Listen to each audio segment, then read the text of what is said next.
الحمد لله رب العالمين والعاقبة للمتقين والصلاة والسلام على سيدنا محمد وعلى آله وأصحابه أجمعين اما بعد۔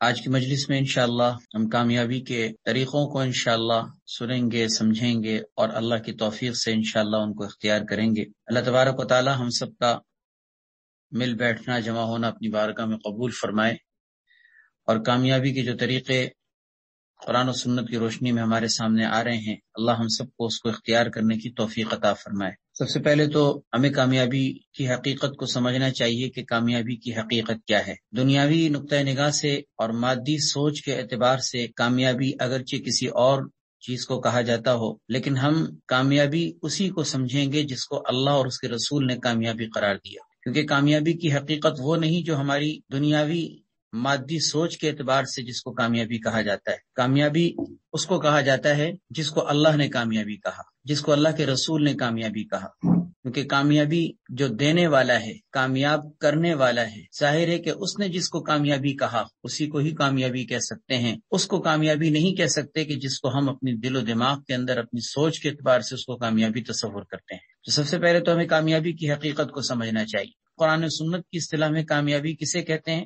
آئیے ہم قرآن کریم کی آیات کی روشنی میں سب سے پہلے اس بات کو سمجھتے ہیں، پھر اگلا انشاءاللہ مرحلہ یہ کہ کامیابی کے طریقے کیا ہیں۔ اللہ تعالیٰ نے قرآن کریم میں کامیابی کی حقیقت کو کئی جگہ پر واضح کیا ہے۔ مثلا قرآن کریم میں اللہ تبارک و تعالیٰ نے سورہ آل عمران کے سیکنڈ لاسٹ رکوع میں چوتھے پارے میں اللہ تعالیٰ نے ارشاد فرمایا فَمَنْ زُحْزِحَ عَنِ النَّارِ وَأُدْخِلَ الْجَنَّةَ فَقَدْ فَازَ، کہ جو جہنم کی آگ سے بچا لیا گیا اور جنت میں داخل کر دیا گیا یقیناً وہ کامیاب ہے۔ یہ بالکل اللہ تعالیٰ نے برملا واضح طور پر قرآن کریم کے اندر ارشاد فرما دیا کہ جو جہنم کی آگ سے بچا لیا گیا اور جنت میں داخل کر دیا گیا فقط فاز، یقیناً وہ کامیاب ہے۔ اس سے معلوم ہوا کہ کامیابی کا تصور یہ ہے کہ جہنم سے بچ کر انسان جنت میں داخلے کا مستحق بن جائے، اسے کامیابی کہتے ہیں۔ ایک اور جگہ اللہ تعالیٰ نے ارشاد فرمایا یغفر لکم ذنوبکم ویدخلکم جنات تجری من تحتها الانہار ومساکن طیبۃ فی جنات عدن ذلک الفوز العظیم۔ قرآن کریم میں اللہ تعالیٰ نے سورہ صف کے دوسرے رکوع میں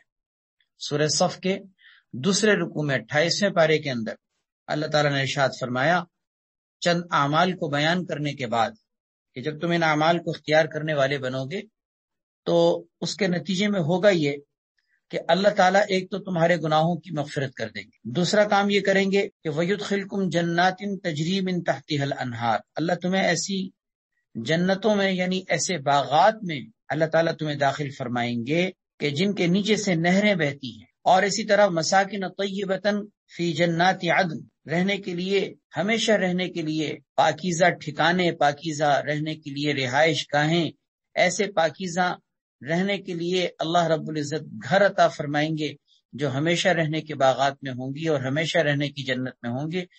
یہ اللہ تعالیٰ نے بیان کر کے فرمایا ذالک الفوز العظیم، یہ ہے حقیقت میں کامیابی کہ ایک انسان کی مغفرت ہو جائے اور جنت میں داخلہ ہو جائے۔ تو مغفرت، بخشش، اللہ رب العزت کی طرف سے گناہوں کا معاف کر دینا اور ساتھ میں پھر جنت میں داخل کر دینا، قرآن کریم میں اس کو ذکر کیا گیا کہ یہ ہے حقیقت میں کامیابی، ذالک الفوز العظیم۔ کامیابی صرف یہی نہیں بلکہ فرمایا کہ ذالک الفوز العظیم، یہ بہت بڑی اور بہت زبردست کامیابی۔ اس سے معلوم ہوا کہ صرف یہ کامیابی ہی نہیں بلکہ بہت بڑی اور بہت زبردست قسم کی کامیابی۔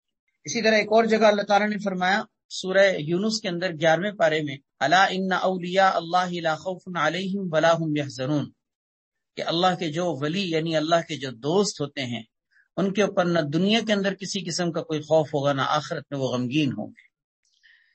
پھر آگے جا کے فرمایا لہم البشریٰ فی الحیات الدنیا وفی الآخرہ، دنیا میں بھی ان کے لیے خوشخبریاں ہیں، آخرت میں بھی ان کے لیے خوشخبری ہے۔ پھر فرمایا ذالک الفوز العظیم، یہ ہے سب سے بڑی اور سب سے زبردست قسم کی کامیابی۔ وہ اس آیت سے بھی یہ بات معلوم ہوئی کہ دنیا اور آخرت میں خوف کا ختم ہو جانا اور غم سے محفوظ ہو جانا اور اللہ رب العزت کی طرف سے دنیا اور آخرت میں جنت کی بشارتوں کا مل جانا، یہ ہے اصل کامیابی۔ ان مختلف آیات سے ہم نے کیا سمجھا ان مختلف آیات سے ہم نے یہ سمجھا کہ کامیابی اس کو کہتے ہیں کہ انسان جہنم سے بچ جائے، کامیابی اس کو کہتے ہیں کہ انسان جنت میں داخل ہو جائے، کامیابی اس کو کہتے ہیں کہ انسان اللہ رب العزت کی مغفرت اور بخشش کے خزانوں کو حاصل کر لے، کامیابی اس کو کہتے ہیں کہ انسان کے اوپر دنیا میں بھی کسی قسم کا کوئی خوف نہ ہو، آخرت میں بھی کسی قسم کا کوئی غم نہ ہو، یعنی دنیا کی بھی اور آخرت کی بھی کامیابی اور حفاظت اور ہر قسم کے شرور سے محفوظ ہو جانا، یہ ہے اصل کامیابی۔ یہ کامیابی کی حقیقت ہے، ماہیت ہے، جو قرآن کریم کی مختلف آیات میں مختلف جگہوں میں بیان کی گئی۔ اس سے ہمارے ذہنوں میں، ہمارے دل و دماغ میں یہ بات سما جانی چاہیے اور بیٹھ جانی چاہیے کہ کامیابی کس کو کہتے ہیں کہ انسان جنت میں داخل ہو جائے، جہنم سے بچ جائے، اللہ کی مغفرت کے خزانوں کو حاصل کر لے اور دونوں جہان کی کامیابیوں کو انسان حاصل کر کے اپنے آپ کو کامیاب بندوں میں شامل کر لے، یہ اصل کامیابی ہے۔ لہذا دنیا کے اعتبار سے وہ کامیابی ہم نہیں سمجھیں گے اب جس کامیابی کو دل و دماغ کے اعتبار سے اور مادی سوچ کے اعتبار سے کامیابی کہا جاتا ہے۔ ایک انسان کا اپنا گھر ہو، ایک انسان کے پاس دنیا کی تعلیمی ڈگریاں جمع ہو جائیں، اچھا روزگار اس کو نصیب ہو جائے، کسی اچھی جگہ اس کی شادی ہو جائے، نوکری اور اس کا روزگار اور معاش کا معاملہ آسان ہو جائے، یہ ساری چیزیں دنیاوی نقطۂ نگاہ کے اعتبار سے کامیابیوں کے معیار بنتے چلے گئے ہیں، اور آج ان چیزوں کے حصول کے لیے انسان بھاگ رہا ہے، دوڑ رہا ہے، تگ و دو کر رہا ہے، محنت کر رہا ہے۔ جب سے پیدا ہوتا ہے وہ اپنی کامیابی کسی معیار کو حاصل کرنے کے لیے زندگی کی آخری سانس تک بھاگتا ہی رہتا کہ کس طرح میں ڈگریاں جمع کر لوں۔ سب سے پہلے بچپن میں تو یہ چیزیں ہوتی ہیں کہ اپنی تعلیمی اسناد جمع کر لوں، ڈگریاں جمع کر لوں، سرٹیفکیٹ جمع کر لوں، فلاں کورس کر لوں، فلاں کورس کر لوں۔ جب وہ اس مرحلے سے گزر جاتا ہے تو پھر اب نوکری کی فکر ہوتی ہے کہ روزگار اچھا ہو جائے، کاروبار اچھا ہو جائے، تجارت اچھی ہو جائے، اچھی دکان مل جائے، اچھا کاروبار مل جائے، اچھی ملازمت مل جائے۔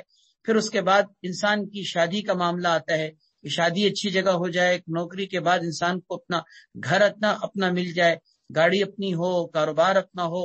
یہ دنیا کی زندگی کے اعتبار سے کامیابی کے معیار بن گئے ہیں، اور ایسے بن گئے ہیں کہ ہر انسان ان کامیابیوں کے معیار کو پورا کرنے کے لیے ساری زندگی بھاگ رہا ہے اور بھاگتا ہی چلا جا رہا ہے۔ میں نے آپ سے عرض کر دیا کہ اس کو کامیابی نہیں کہتے، اس کو کامیابی نہیں کہتے کہ گھر آپ کا اپنا ہو، اس کو کامیابی نہیں کہتے کہ آپ کی ملازمت اچھی ہو، اس کو کامیابی نہیں کہتے کہ آپ کی نوکری اچھی ہو۔ کامیابی اس کو کہتے ہیں کہ انسان اللہ رب العزت کی ناراضگی سے، غصے سے، عذاب سے بچ جائے، جہنم سے بچ جائے، جنت میں داخل۔ یہ کامیابی کی ماہیت ہے۔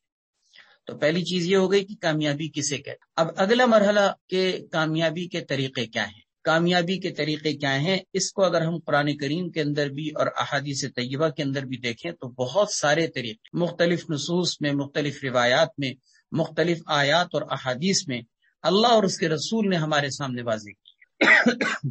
وہ کامیابی کے طریقے اتنے ہیں کہ ان کو ایک مجلس میں یقیناً ہرگز بیان نہیں کیا جا سکتا۔ ہم رفتہ رفتہ انشاءاللہ کامیابی کے ان طریقوں کو ایک ایک دو کر کے ذکر کرتے رہیں گے، اور قرآن کریم کی روشنی میں ذکر کریں گے اور احادیث طیبہ کی روشنی میں ذکر کریں گے۔ یہ وہ طریقے ہیں جو خود اللہ نے اور اللہ کے رسول نے بیان کی۔ یہ کوئی انسانوں کے وضع کردہ، انسانوں کے بنائے ہوئے، یہ کسی شخص کی اپنی ذاتی رائے نہیں، بلکہ خود پیدا کرنے والے نے، کائنات کے پیدا کرنے والے نے ان طریقوں کو ذکر کیا ہے۔ آئیے آج ہم کامیابی کے ان طریقوں میں سے کچھ طریقے پڑھتے ہیں جو اللہ نے خود قرآن کریم میں ذکر کیے ہیں، یعنی سورۃ الاعلیٰ 30ویں پارے کے اندر، سبح اسم ربک الاعلیٰ، ایک بہت پیاری قرآن کریم کی سورت ہے۔ اللہ کرے وہ سورت ہم سب کو یاد ہو۔ یہ سورۃ الاعلیٰ چھوٹی سی سورت ہے، آدھے صفحے کی تقریباً سورت ہے، اس کو یاد کرنا کوئی مشکل نہیں ہے۔ یہ ایسی سورت ہے کہ جس کو اللہ کے نبی صلی اللہ علیہ وسلم پسند کیا کرتے تھے، آپ اس سورت کو پسند کیا کرتے تھے۔ حدیث میں آتا ہے کہ آپ کو یہ سورت محبوب تھی، سورۃ الاعلیٰ، جس کی شروع میں ہے نا سبح اسم ربک الاعلیٰ الذی خلق فسوی۔ یہ سورت آپ صلی اللہ علیہ وسلم کو محبوب تھی، پسند تھی، اور آپ صلی اللہ علیہ وسلم کو جو چیز پسند ہو تو ہمیں کیوں نہ پسند ہو، کیونکہ اللہ کے نبی کی جو پسند ہے وہ ہماری بھی تو پسند ہونی چاہیے نا۔ لہذا آپ سب سے پہلے تو ہم ان طریقوں کو پڑھنے سے پہلے اس سورت کے بارے میں ہی سمجھ لیجئے، جب اللہ کے نبی کو یہ سورت پسند تھی تو ہمیں بھی پسند ہونی چاہیے۔ اور کیسے ہم پسند کریں اس سورت کو؟ اس کا طریقہ یہ کہ آپ میں سے جس کو یہ سورت یاد نہ ہو آپ اس سورت کو یاد کریں، کوئی مشکل نہیں ہے، بہت آسان ہے۔ سبح اسم ربک الاعلیٰ، یہ قرآن کریم کی وہ سورت ہے چند آیات پر مشتمل یہ صورت ہے، تقریباً کوئی اس کی 9 آیتیں ہیں، چھوٹی چھوٹی آیت، چھوٹی سی صورت ہے، آدھے صفحے پر مشتمل ہے۔ آپ اس کو یاد کریں تاکہ اللہ کے نبی صلی اللہ علیہ وسلم کو جو صورت پسند تھی وہ ہمیں یاد ہونی چاہیے، ہمارے دل و دماغ کے اندر اتر جانی چاہیے، ہمارے دل کے اندر محفوظ ہونی چاہیے۔ اسی طرح اللہ کے نبی صلی اللہ علیہ وسلم وتر کی نماز میں پہلی رکعت میں سبح اسم ربک الاعلی، دوسری رکعت میں سورۃ الکافرون اور تیسری رکعت میں سورہ اخلاص پڑھا کرتے تھے۔ اب روزانہ کے اعتبار سے ہمیں بھی اس سورت کو پڑھنے کا موقع مل جائے گا، جب ہم اس کو یاد کریں گے تو انشاءاللہ وتر کے اندر اس کو پڑھنا شروع کر دیں۔ یہ سورت کے ساتھ اپنی محبت کا ایک اظہار ہوگا انشاءاللہ کہ آپ اس کو یاد کریں، اور خاص طور پر سنت کے مطابق اپنی وتر کی پہلی رکعت میں سبح اسم ربک الاعلی پڑھیں، دوسری رکعت میں سورۃ الکافرون پڑھیں، تیسری رکعت میں سورہ اخلاص پڑھیں۔ سورہ کافرون اور سورہ اخلاص تو یقیناً انشاءاللہ آپ کو یاد ہوگی، آپ نمازوں میں اس کو پڑھتے ہوں گے۔ یہ سبح اسم ربک الاعلی بھی یاد کر کے وتر کی پہلی رکعت میں اس کو پڑھنا شروع کریں۔ یہ اس سورت سے اپنی محبت کا ایک اظہار ہے جو ایک مومن کو ظاہر کرنا چاہیے۔ اسی طرح رات کو سونے سے پہلے حدیث میں آتا ہے کہ آپ صلی اللہ علیہ وسلم مسبحات پڑھ کے سویا کرتے تھے۔ مسبحات قرآن کریم کی ان صورتوں کو کہا جاتا ہے جن صورتوں کے شروع میں سبح یا یسبح یا اسی طرح سبح یا سبحانہ اس طرح کے الفاظ ہیں۔ قرآن کریم کی اگر آپ ایسی صورتوں کو دیکھیں 7 صورتیں ہیں کہ جن کے شروع میں سبح یا یسبح یا اسی طرح سبحانہ یا سبح اس طرح کے الفاظ ملتے ہیں۔ ان صورتوں میں یعنی مسبحات میں سے ایک صورت یہ بھی ہے سبح اسم ربک الاعلی، کیونکہ اس کے شروع میں دیکھیں پہلا کلمہ، اس کا جو پہلا جملہ ہے وہ کیا ہے؟ سبح اسم ربک الاعلی۔ تو آپ صلی اللہ علیہ وسلم رات کو سونے سے پہلے ان مسبحات کی صورتوں میں سے صورت کوئی پڑھ کے سویا کرتے تھے۔ تو ہم کوئی ایک صورت پڑھ کے سو جائیں اور ان میں سے یہ سبح اسم ربک الاعلی کو ہم اختیار کر لیں، کیونکہ ہمارے پیارے نبی صلی اللہ علیہ وسلم کی یہ صورت پسندیدہ صورت۔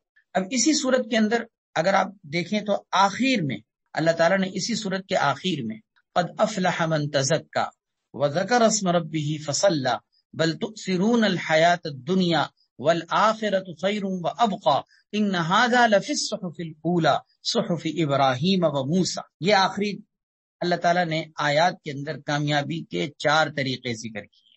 تو آج آپ یہ سمجھ لیجئے کہ سبح اسم ربک الاعلی کے حوالے سے ایک سبق تو یہ ہے کہ ہمیں اس سورت کو یاد کرنا ہے، وتر کی نماز میں ہمیں اس سورت کو پڑھنا ہے، رات کو سونے سے پہلے بھی انشاءاللہ اس سورت کو پڑھنا ہے۔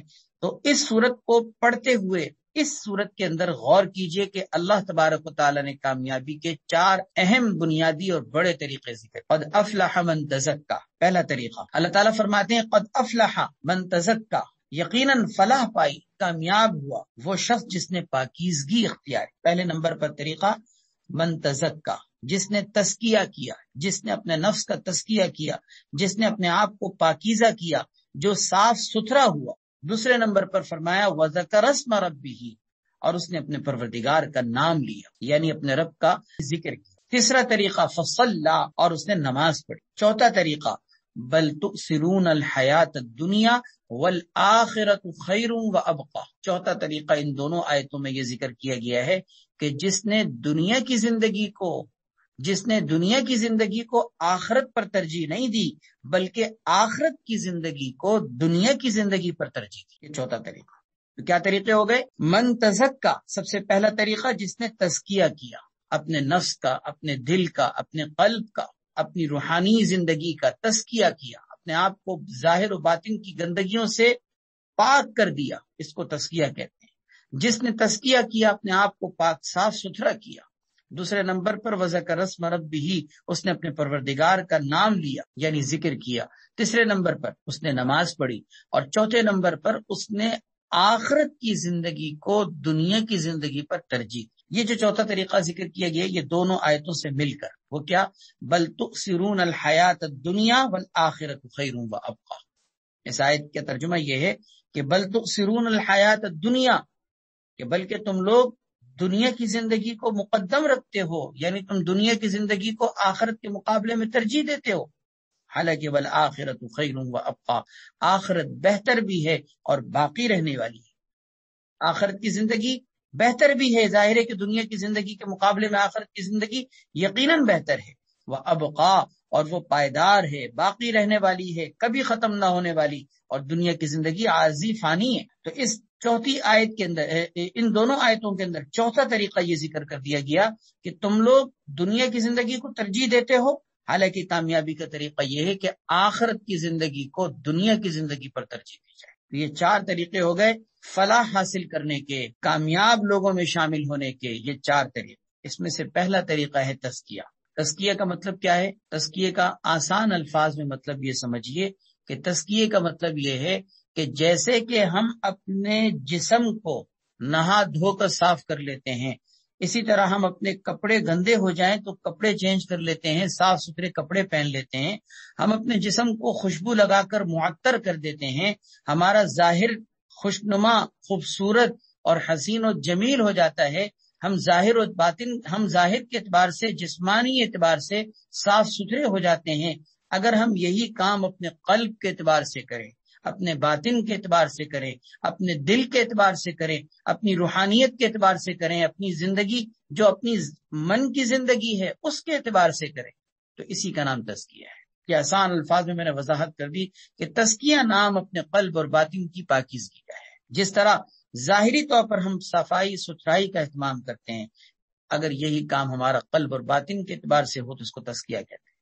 اور یہ تزکیہ اتنا اہم اور اتنا ضروری ہے کہ انسان کے ظاہر کے صاف ستھرا ہونے سے بھی زیادہ ضروری۔ دیکھیں نا کہ انسان اچھے کپڑے پہنا ہوا ہے، صاف ستھرا اس کا جسم ہے، نہا دھو کر بالکل پاک صاف ستھرا ہو کر باہر نکلے، دیکھنے میں کتنا خوبصورت، حسین و جمیل کیوں نہ ہو، لیکن اگر اس کے قلب کے اندر خدا نخواستہ شرک کی گندگی ہے، وہ مسلمان نہیں ہے، وہ کافر ہے، تو ایسے ظاہر کے اچھے کپڑے یا ظاہری جسمانی خوشبوؤں سے کیا اس کے باطن کی گندگی اور خباثت جو شرک کی صورت میں ہے کیا وہ دور ہو سکتی ہے؟ ایسے شخص کو کوئی پاک صاف کہہ سکتا ہے؟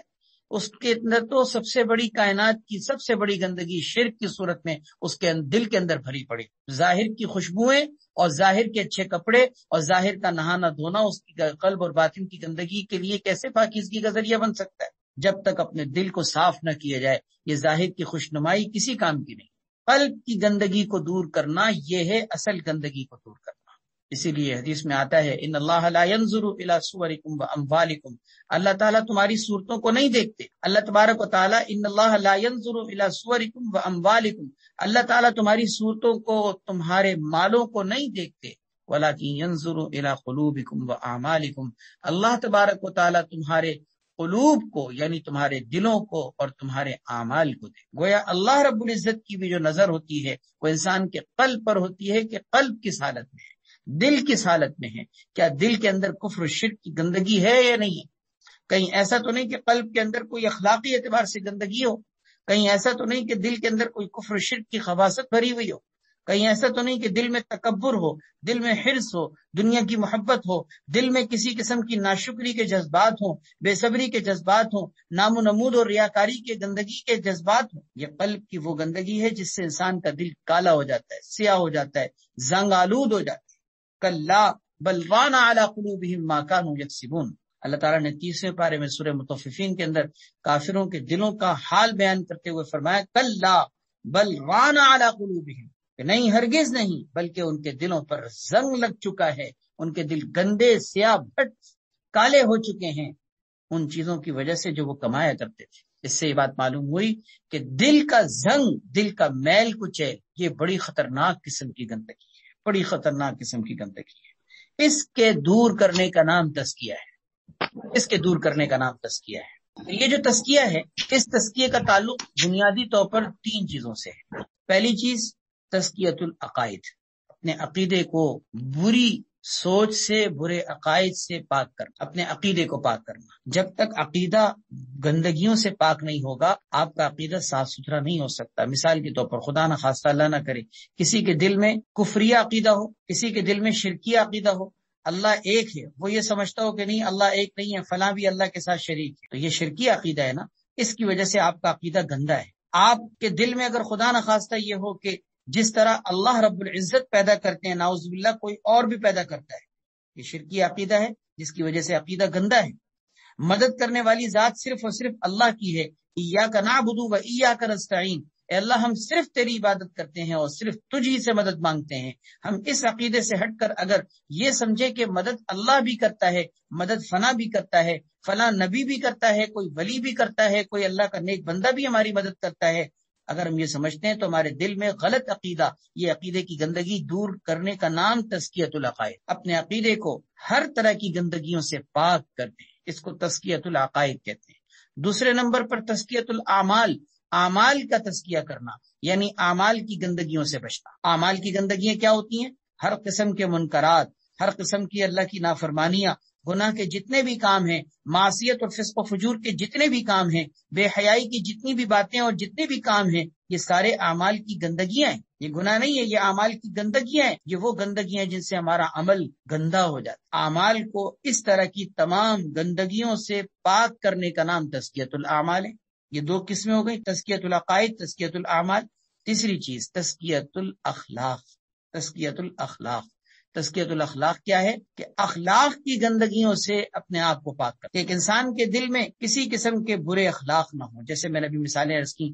تکبر دل میں نہیں ہو، اسی طرح کسی مسلمان کی تحقیر کے جذبات دل میں نہ ہو، دل میں دنیا کی حرص و طمع اور لالچ نہ ہو، دل میں بے صبری نہ ہو، گلے شکوے نہ ہو، اللہ رب العزت کی کسی نعمت کی ناشکری کے جذبات نہ ہو، دل میں کسی مسلمان کے لیے عداوت اور بغض کے نفرت کے جذبات نہ ہو، کسی مسلمان کے ساتھ انسان کا دل اس طریقے سے کٹا ہوا نہ ہو کہ قطع رحمی جس کی وجہ سے ہوتی ہے، عداوت جس کی وجہ سے ہوتی ہے، حقوق اور رشتہ داروں کے ساتھ جو حقوق کے معاملات ہیں ان کے اندر پامالی ہوتی ہے.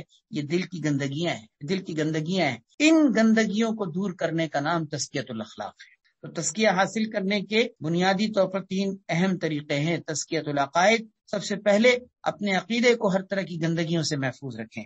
دوسرے نمبر پر تزکیۃ الاعمال، اپنے اعمال کو ہر طرح کی گندگیوں سے، اللہ کی نافرمانیوں کی گندگیوں سے پاک رکھیں.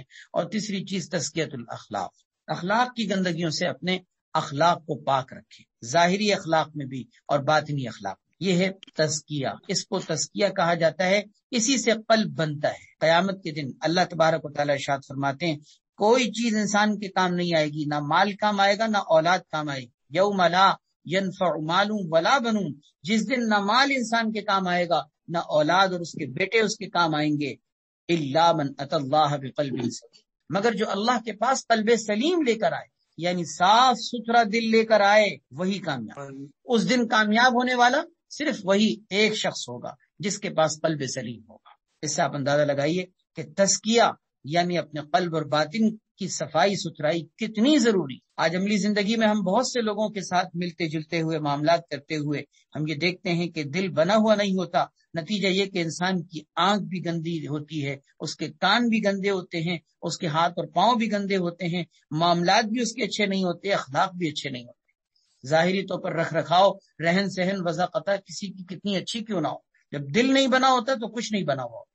کتنی پیاری مثال علماء نے دی ہے، بلکہ خود حدیث سے یہ بات محفوظ ہے کہ انسان کے قلب کی مثال ایک گھر کی ٹنکی کی طرح ہے. قلب کی مثال گھر کی ٹنکی کی طرح ہے. ٹنکی میں پانی اچھا ہو، ہر نل سے پانی اچھا آتا ہے، اور ٹنکی میں پانی گندا بدبودار ہو تو ہر نل کے اندر سے گندا اور بدبودار پانی آ رہا ہو. بالکل یہ سمجھ لیجئے ہمارا قلب ہمارے جسم کے لیے، ہماری باڈی کے لیے ایک ٹنکی کی حیثیت رکھتا ہے. ہمارے قلب کے اندر اگر اچھے جذبات ہوں، اچھے خیالات ہوں، اچھی سوچیں ہوں، اچھے اخلاق ہوں، ہمارا دل بنا ہو تو ہاتھ صحیح کام کرے گا، آنکھ صحیح کام کرے گی، کان صحیح سنیں گے، پاؤں صحیح چلیں گے. ہر انسان کا ہر عضو، اس کے ظاہری تمام جتنے اعضاء و جوارے سب اچھے کام کر رہے ہوں. ورنہ دل اچھا نہ ہو تو انسان کا ظاہر کتنا خوبصورت کیوں رہا ہو، لیکن اس کی آنکھیں بھی گندی دیکھ رہی ہوں گی، اس کے کان بھی گندگی سن رہے ہوں گے، اس کی زبان سے بھی زہریلے اور گندے جراثیم نکل رہے ہوں گے جس سے لوگوں کو تکلیف ہو رہی. دل بنا ہو، دل. اسی لیے صوفیہ کی محنت، ہمارے اسلاف کی، بزرگان دین کی محنتوں کا مرکز کیا ہوتا تھا؟ یہی کہ دل بن جائے، دل بن جائے، دل بن جائے. اسی پر محنت کرتے. انبیاء علیہ السلام کی محنتوں کا مرکز کیا تھا؟ انبیاء نے کس چیز پر آ کے محنت کی؟ کیا انہوں نے جسمانی زندگی پر محنت کی کہ تم اپنے جسم کو بناؤ، صحت کو بناؤ، اپنے ہیلتھ کو بناؤ، اپنے ظاہری رکھ رکھاؤ کو اپناؤ؟ نہیں، انہوں نے آ کر قلب اور باطن کی گندگیوں کو دور کرنے پر محنت. سب سے بڑی گندگی شرک کی گندگی کو دل سے نکالتے. سب سے پہلی آواز ہر نبی نے یہی لگائی کہ اللہ رب العزت کے سوا کوئی معبود نہیں، یعنی شرک کی گندگی سے اپنے دل کو پاک کرو. پھر اعمال کی گندگی سے بھی بچایا، پھر اخلاق کی گندگی سے بھی بچایا. انبیاء علیہ الصلوۃ والسلام کی یہی تو محنتیں ہوا کرتی. آج یہ محنت ہماری زندگی سے نکل گئی. ہم اس بات کی فکر میں لگے ہوئے ہیں کہ کپڑا کیسے اچھا کریں. ہم اس بات کی فکر میں لگے ہوئے ہیں کہ ہمارا رکھ رکھاؤ رہن سہن اچھا ہو جائے.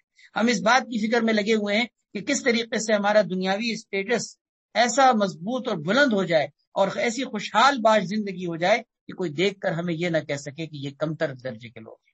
ہم اسی پر محنت کر رہے ہیں. ہم ظاہر پر محنت کر رہے ہیں. اللہ اکبر. بہرحال تو پہلا طریقہ ہے تزکیہ، اپنے قلب اور باطن کی گندگیوں سے اپنے آپ کو پاک کرنا. دوسرا طریقہ ہے وذکر اسم ربہ، اپنے رب کا نام لینا، اپنے رب کا ذکر کرنا. اپنے رب کا نام لینا یعنی اپنے رب کا ذکر کرنا. اس کا مطلب یہ کہ آپ کے دل و دماغ پر، آپ کے زبان پر، آپ کے ظاہری اور باطنی اعتبار سے آپ کے اندر اللہ کا ذکر جاری ہو جائے. زبان بھی آپ کی ذاکر اور شاغل ہو کہ زبان پر بھی آپ کی اللہ رب العزت کے ذکر کے تذکرے ہوں، اور آپ کے قلب کے اندر بھی اللہ کی یاد سما جائے. اس کو وذکر اسم ربہ کہا جاتا ہے کہ اپنے رب کا نام لینا. یہ ذکر ایسی عظیم چیز ہے کہ جس کی برکت سے انسان کو، حدیث میں آتا ہے کہ اللہ رب العزت کے عذاب سے نجات ملتی ہے. حدیث میں الفاظ یہ ہیں کہ کوئی چیز اللہ کے عذاب سے ذکر سے بڑھ کر نجات کا سبب بننے والی نہیں. اللہ کے عذاب سے بچنے کی چیزوں میں سب سے بڑی چیز اللہ کا ذکر. اسی لیے احادیث طیبہ میں اللہ کے نبی صلی اللہ علیہ وسلم نے ہمیں ذکر کی تلقین کی، ذکر کے فضائل ذکر کیے. بلکہ ایک حدیث میں تو اللہ کے نبی صلی اللہ علیہ وسلم نے ذکر کرنے والے کو زندہ، نہ کرنے والے کو مردہ قرار دیا. ذکر کرنے والا زندہ ہے، گویا کہ ایک انسان ظاہری طور پر سانس لے رہا ہے، چل رہا ہے، نقل و حرکت کر رہا ہے، یہ زندہ نہیں ہے. زندہ وہ ہے جس کی زبان پر اللہ کا ذکر ہو، جس کے دل میں اللہ کی یاد سمائی ہوئی ہو. یہ ہے ذاکر، یہی ہے اصل میں زندہ کہلانے کے قابل.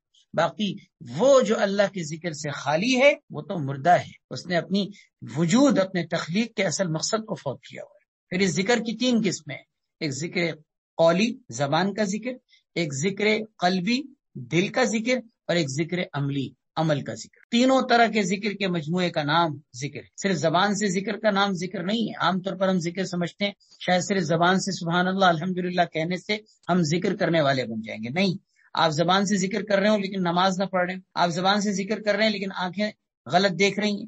آپ زبان سے ذکر کر رہے ہیں لیکن خدا نخواستہ سود کما رہے ہیں، حرام کما رہے ہیں. آپ زبان سے ذکر کر رہے ہیں لیکن ساتھ میں آپ کے کانوں میں کوئی میوزک اور موسیقی جس کو آپ سن رہے ہیں اور آپ اس کو ناپسند نہیں کر رہے. اس کا مطلب یہ کہ زبان آپ کی ذکر کر رہی ہے لیکن عمل آپ کا ذکر سے خالی ہے. عمل اگر ذکر سے خالی نہ ہوتا اور عمل میں اگر آپ کا ذکر ہوتا تو آپ اپنی آنکھ کو بھی ذاکر بنا دیتے، اپنے کان کو بھی ذاکر بنا دیتے، اپنے ہاتھوں کو بھی ذاکر بنا دیتے، اپنے پاؤں کو بھی ذاکر بنا دیتے. اسی لیے اس کو کہا جاتا ہے ذکر عملی. عملی زندگی میں اللہ کی یاد یہ بہت اہم چیز ہے. اور ایک ذکر قلبی ہوتا ہے. ذکر قلبی دل میں اللہ کی یاد سما جائے.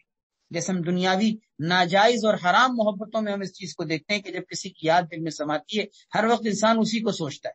ہر وقت آنکھ بند بھی ہوتی ہے، انسان خواب میں بھی اسی کو دیکھ رہا ہوتا ہے، اسی کو سوچ رہا ہوتا ہے. یہ جو حرام محبتوں کے اندر ہے صورت جو معاشرے کے اندر نظر آتی ہے، آپ یہ سمجھ لیجئے اسی طرح کی ایک ایسی محبت، ایک ایسی یاد جب انسان کے دل میں اللہ کی بس جائے، اس کو ذکر قلبی کہا جاتا ہے.